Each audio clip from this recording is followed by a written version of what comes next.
बीडमधील संतोष देशमुखांच्या हत्येचे राज्यात पडसाद. परभणीत आज महामोर्चा काढला जाणार. मनोज जरांगेंसह बजरंग सोनावणे आणि सुरेश धसही होणार सहभागी.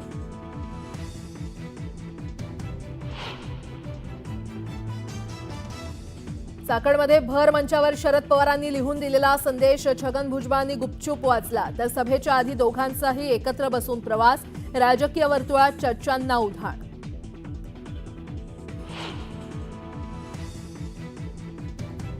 गिरणी कामगारांसाठी 1 लाख घरं बांधणार. उपमुख्यमंत्री एकनाथ शिंदेंची मोठी घोषणा.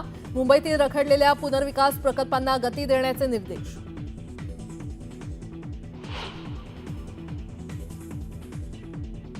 फळ विक्रेत्याला मराठी येत नसल्याची विचारणा केल्यानं जमावाकडून तरुणाला घेराव. कान पकडून मागायला लावली माफी. मुंबऱ्यातल्या घटनेनंतर 20 ते 25 जणांवर गुन्हा दाखल.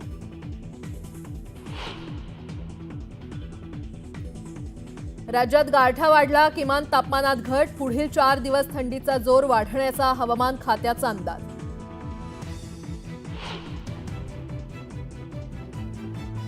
नव्या वर्षाच्या सुरुवातीलाच साईचरणी तब्बल 16 कोटींचं दान. सोनं, नाणं, चेक, रोख आणि ऑनलाईनही दान अर्पण.